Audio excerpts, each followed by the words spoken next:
Ano? O, yung mga sumagot ng Morena, mga tunay kayong maginoo. Next naman! O kahit yung nasa isip nyo lang, pagkasabi ko Maria, fill in the blanks, sas Morena yung nasa isip nyo. Ay nako, kayo yung dapat na minamahal ng sagad-sagaran. Charot.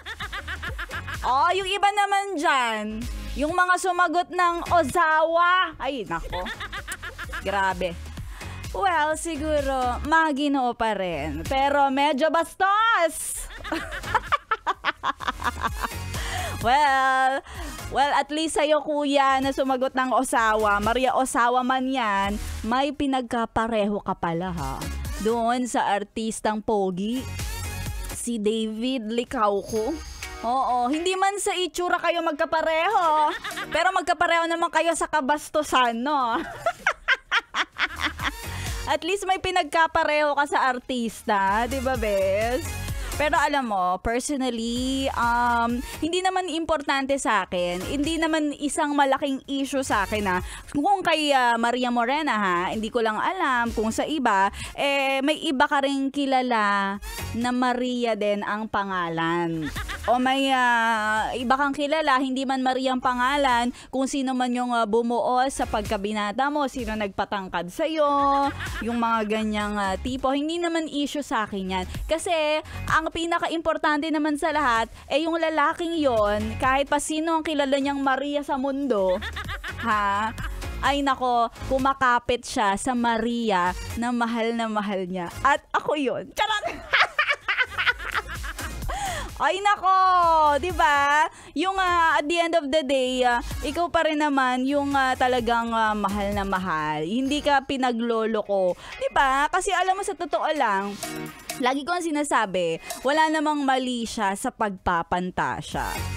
'Di ba? Pero Bes, kung meron kang asawa, may partner, may jowa ka at loyal ka sa kanya, ha? Hindi ka gaya ni na sa aso lang loyal o loyal sa kanya aso lang. At least 'di ba sa'yo Bes, 'di ba ikaw kahit pa sino man 'yan, sinong babae man humarap sa'yo, wala pa ring makakapantay sa asawa, sa jowa or sa partner mo sa buhay. 'Di ba? Kaya kaway-kaway sa mga lalaking mapagkakatiwalaan, maaasahan, lalo na kapag mag-isa na lang, alam mong uuwi at uuwi sa kanyang minamahal. O, diba? Yung tipong kapag magkakasama yung mga tropa, tapos yung lalaki sasabihin niya, uwi na ako. Tapos, syempre yung ibang barkada magtataka sa kanya, bakit ka uuwi? Ang aga-aga mo naman umuwi. Sabihin mo, maganda kasi yung asawa ko. Mga Bes, kasama si Maria Morena at mamaya susunod na ang magpapasaya ng hapon ninyo. Susunod na ang ating mga kwento na walang mali siya. Walang mali siya, basta't puro pagpapantasya. Susunod na ang ating kwentong MILF My Intimate Love and Fantasies. Kaya tuloy-tuloy mo lang ang pakikitutok dito sa stasyon kung saan nandito yung DJ na Maria ang pangalan. Maria, fill in the blanks.